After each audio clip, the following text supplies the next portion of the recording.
Hello and welcome to this edition of France in Focus. Coming up in the show, France is not afraid. The message from government after the Islamic State group, or ISIS, singles out the country as one of its worst enemies. Shortly after which, a French man is kidnapped and killed in eastern Algeria by militants who say they're linked to ISIS fighters. Former President Nicolas Sarkozy is back and lays out his plans to take over the opposition UMP party, a party that has struggled with internal conflict since he left over 2 years ago, but he may still have to fight to take control. And farmers set fire to tax offices and insurance companies and burn piles of vegetables in protest at falling prices for their produce in what they say is an unfair and unworkable marketplace. A Frenchman who was hiking in eastern Algeria has been kidnapped and killed by fighters who say they're linked to the Islamic State group, also known as ISIS.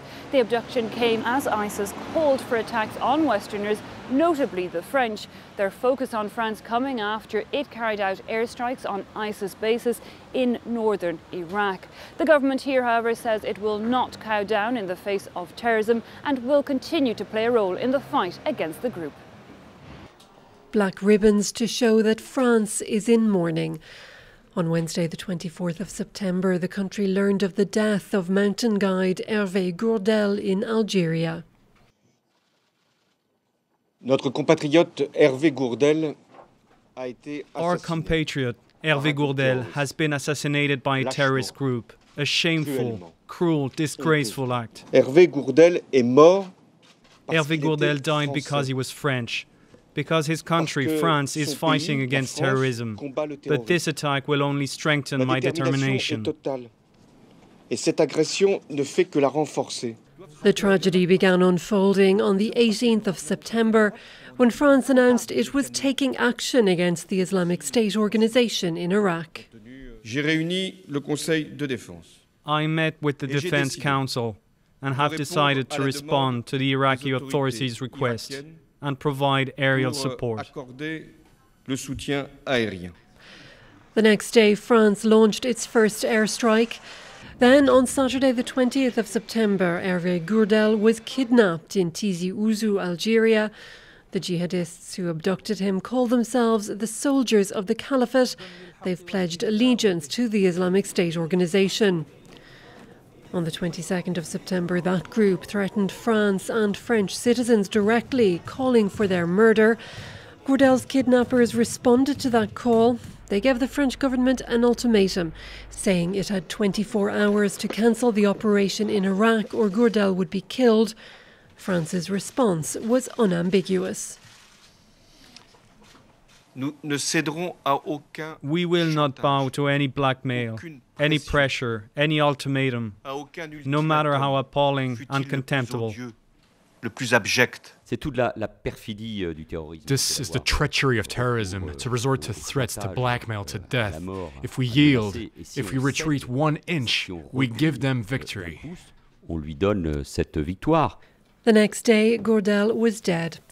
In a propaganda video called Blood Message for the Government of France, which France 24 is not broadcasting, Gourdel appears on his knees, surrounded by 4 disguised armed men. He speaks his last words to his family, then he's decapitated. The jihadists have a message for President François Hollande denouncing what they call French criminal crusaders. The French government has since reinforced security in public places and on public transport and has called on all French citizens abroad to be vigilant, especially those living in Africa's Sahel region. Saying he has perhaps less energy but more wisdom, former President Nicolas Sarkozy is back in the political arena and ready to fight for the leadership of the main opposition, the UMP party. It's a centre-right party that has been rocked by internal squabbling since Sarkozy lost elections 2.5 years ago, but that doesn't mean he's been welcomed back with open arms.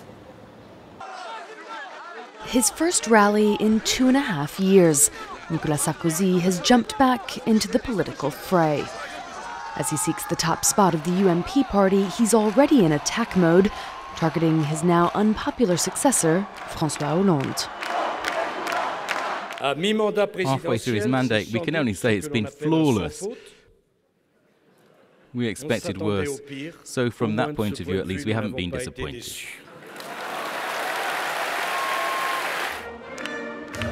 Sarkozy's already facing opposition from within party ranks, vying for the leadership position and a probable presidential run further down the road with former Prime Ministers François Fillon and Alain Juppé. I know that the game is on, the attacks are starting. I don't believe in saviors, I believe in ideas. The former president will also have to convince the public. Recent surveys suggest more than half the French people think his return is a negative development. Nicolas Sarkozy is loved by a lot of his supporters. But when you go beyond that core circle to the wider public, the French people, the voters, many of them still have a negative view of him. It's an ambivalent view. They doubt his honesty. That image isn't helped by a number of scandals that could put his political future in jeopardy. This summer, based on taped phone conversations, he was placed under formal investigation on the charge of influence peddling and seeking inside information from judges. His party's been dragged down too, accused of covering up mass overspending by his 2012 presidential campaign. Still more suspicions remain that his 2007 campaign accepted financing from then Libyan leader Muammar Gaddafi. In a separate case, 5 people linked to Sarkozy's administration are being probed for allegedly rigging a huge settlement for businessman Bernard Tapie. Casting an even longer shadow is the so-called Karachi affair, alleged kickbacks on a 1990s arms deal with Pakistan when Sarkozy was France's budget minister. Case by case, Sarkozy has dismissed suggestions of wrongdoing.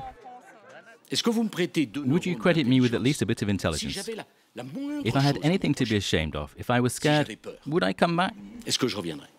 French authorities have given Sarkozy a bit of leeway, suspending the corruption probe against him for now.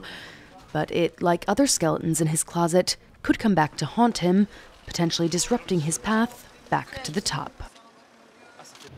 Fearing for their future, farmers in the West set fire to tax and insurance buildings, reducing them to cinders, and they dumped piles of vegetables onto the streets, protesting at the fall in the price of their produce in what they see as an increasingly unfair market. What's left of the tax office in the town of Morlaix? And what's still left unsold of this year's artichoke and cauliflower crop? Oh no, no regret. I don't see what I would regret, because if we hadn't done that, they wouldn't have listened to us. And what we need now is to be listened to. This farmer wanted to remain anonymous as a police investigation is underway in Morlaix to find those responsible. Last week, around 100 Brittany farmers dumped vegetables and manure in the streets before setting fire to and destroying the town's tax and insurance offices. Asked why they did it, he described farmers' current living standards. It's people whose pension today stays under 600 euros, even though they've grafted all their lives. People who have trouble buying meat and fish every day. Morlaix may have seen the worst of the destruction, but farmers all around Brittany are showing their frustration. Michel Inisson has been farming chicory in Finistère for 24 years. This year, he lost 30,000 euros on his 250 tons of chicory. If we carry on like this, I think it'll be the last year for lots of producers. At 50 cents a euro of loss per kilo, well, you do the math. Vegetable supermarket prices in France have fallen. Great news for the customer, not so great for the producer. The farmers blame the arrival of cheaper foreign produce and French farming regulations. I hear the same thing everywhere. It's no longer possible to work by the rules in agriculture. We have heaps of regulations, we're obliged to fill out heaps of forms, we're obliged to respect debts, delays, certain days for spreading. We're told we can't use mineral fertilization anymore, but at the same time, we're no longer allowed to spread manure or fertilizer on our land. Add to that a Russian embargo on some Western goods, a result of the crisis in Ukraine, which has blocked off French farmers' main export market. On Wednesday, France's Agriculture Minister Stéphane Le Foll promised Brittany's farmers aid as soon as next week. But with demonstrations spreading across the country, he's looking at widening measures beyond the western region. At 31, she was invited to join the new realism group of Yves Klein, the only woman to get such an honour. Niki de Saint Phalle was a sculptor, painter and filmmaker. Now, 12 years after her death, the Grand Palais is holding a retrospective of her work, the most famous of which is perhaps the nanas, these oversized, flamboyant plaster women that tower over men. Niki de Saint Phalle's sculptures are these gigantic, multicoloured and voluptuous images of women. 4, 5, 6 metres tall, they have long intrigued and amused the public. The Igor Stravinsky fountain beside the Pompidou Centre in Paris is one of her most famous works. Its characters include snakes, birds and love hearts, which never fail to grab the attention of tourists. Well, today it's not like a sunny day, but if you see this, it's just like, yay! For me, it's fantasy, imagination, and the world of dreams. It's a description of joy. I think everyone sees in it what they want to. It's vibrant, joyous sculpture. But don't think for a minute that Niki de Saint Phalle did not believe her work to have serious intent. I express exactly the problems women face today. But I mean, from a certain point of view, there looks to be a power. I see. I'm dealing with an anti-feminist. So you think that women should be painting bouquets of flowers? Saint Phalle's work was concerned rather with female forms that towered over men, fully rounded women such as these mothers called the nanas, a symbol of feminist struggle. The nanas are triumphant women, proud of their fullness of figure. They're women who dance, who may also be a bit deformed by the suffering of the feminine condition. Her personal tragedy also fed her art. She was a victim of incest by her father, but hers was a work of anger and political commitment that was laced with humour. That brings us to the end of this week's show. Have a good week and see you again next time.